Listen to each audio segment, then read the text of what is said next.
नमस्ते, मैं योगाचार्य शिवानी। आज मर्म चिकित्सा में हम बात करने वाले हैं ऐसे मर्म के बारे में जो कि हमारे हृदय संस्थान के कार्य को बहुत ही सुदृढ़ करता है। हृदय संबंधित कोई भी रोग हो या कोई समस्या हो तो उसको भी ठीक करता है।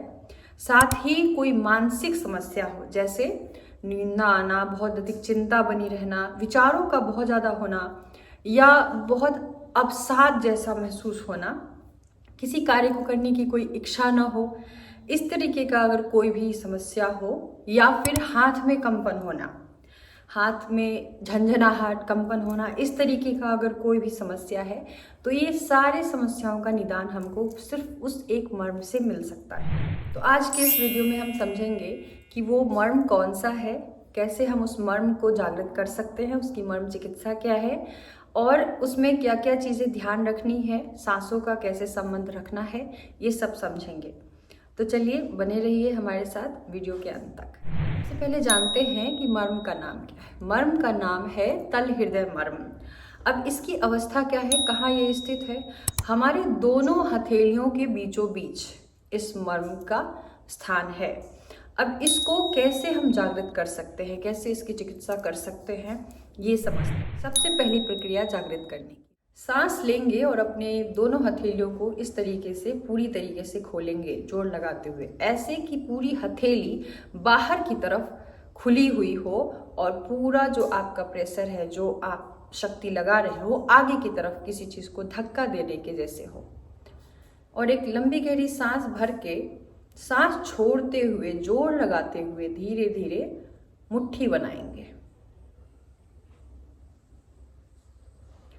मुट्ठी ऐसे बनाना है आपको कि अंगूठा बाहर रहे, इसमें हम अंगूठे को अंदर नहीं रखेंगे। फिर पूरी जो चारों उंगलियां हैं उससे दबाव देंगे, यहाँ ये बीच के स्थान को, हथेली के बीच के स्थान को इस तरीके से दबाव देना है।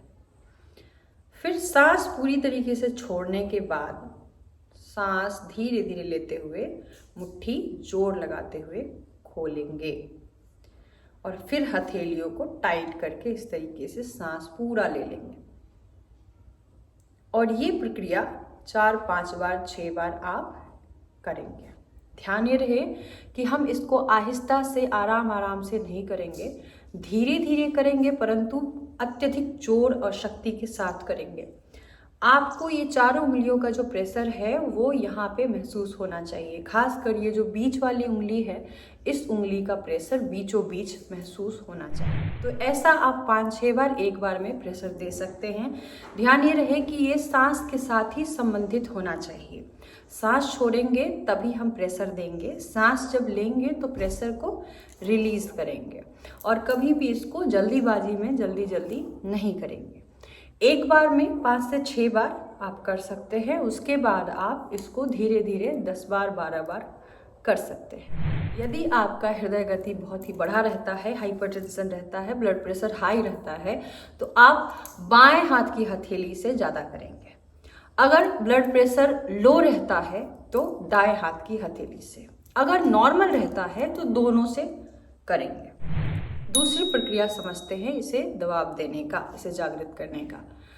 आप हथेली को पूरे जोर से इस तरीके से बाहर की तरफ धक्का देते हुए खोलेंगे। सारी उंगलियां बाहर रहेंगी खुली हुई इस तरीके से, और अपने दूसरे हाथ के अंगूठे से बीचों बीच इसको स्थापित करेंगे सबसे पहले तो।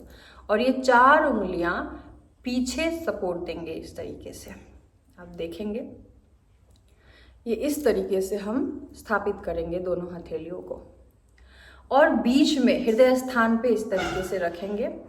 आंखों को बंद करेंगे, सांस लेंगे लंबी गहरी, और सांस छोड़ते हुए हल्का दबाव देंगे अपने अंगूठे से।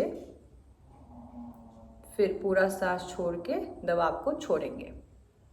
इस तरीके से 5-6 बार सांस लेंगे, सांस छोड़ते हुए हल्का दबाव देंगे हथेली के बीचों बीच अंगूठे से।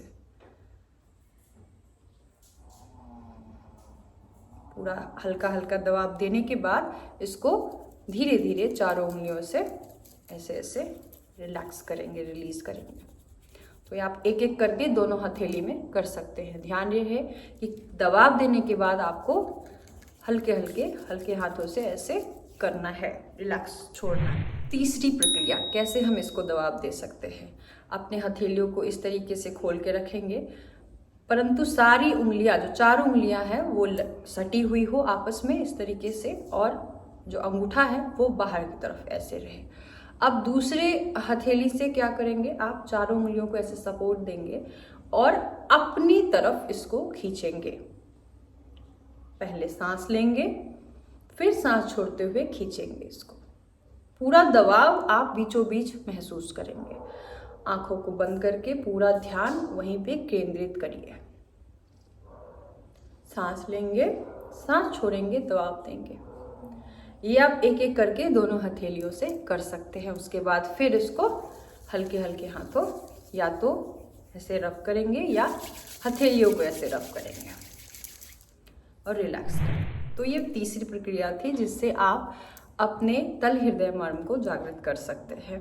और जो भी प्राण ब्लॉकेज है, जो भी प्राण ऊर्जा रुकी हुई है और जिसके कारण समस्याएं होती है मानसिक या हृदय संबंधित, वो सारी समस्याओं में आपको लाभ मिलेगा। अब समझते हैं कुछ महत्वपूर्ण बातों को जो कि आपको ध्यान रखना है इस मर्म को जागृत करने के पहले, दौरान और बाद में। सबसे पहले तो कभी भी खाने के तुरंत बाद मर्म को जागृत ना करें। पेट आपका खाली हो या फिर खाने के 3 घंटे बाद ही मर्म को जागृत करें। मर्म को जागृत करने के दौरान सांसों का बहुत अधिक ध्यान रखना है। आपको जल्दी जल्दी में दबाव नहीं देना है, धीरे धीरे आहिस्ता से ध्यान लगाते हुए सांसों के साथ दबाव देना। तीसरी चीज़, आपको मर्म जागृत करने के बाद तुरंत खाना या पीना नहीं है। थोड़ा सा आधे घंटे का रेस्ट लीजिए, उसके बाद फिर खाइए या पीजिए। यदि आपको किसी भी तरीके की कोई भी समस्या महसूस होती है मर्म जागृत करने के दौरान, तो तुरंत से उस प्रक्रिया को रोकेंगे, थोड़ा आराम करेंगे, लंबी गहरी सांस लेंगे, उसके बाद ही कोशिश करेंगे। यदि मर्म जागृत करने के बाद या दौरान आपको दिक्कत कोई भी महसूस होती है बार बार, तो फिर इस प्रक्रिया को ना करें। किसी अच्छे मर्म चिकित्सक के सुपरविजन में उनसे सीख के, उनके अंदर रह के कुछ दिन अभ्यास कीजिए, उसके बाद फिर आप खुद से कर सकते हैं। यदि अन्य कोई सवाल आपके मन में हो या फिर मर्म चिकित्सा सीखना हो, मर्म एवं अन्य वैकल्पिक चिकित्सा योग के साथ सीखने की इच्छा हो, तो आप हमसे संपर्क कर सकते हैं। हमारा संपर्क सूत्र डिस्क्रिप्शन बॉक्स में आपको मिल जाएगा, या फिर आप हमें कमेंट भी कर सकते हैं। वीडियो के नीचे आप कमेंट करिए अपने सवालों को, अपने सुझावों को। मिलते हैं अगले वीडियो में अगले मर्म चिकित्सा ज्ञान के साथ। आपका दिन शुभ हो। नमस्ते।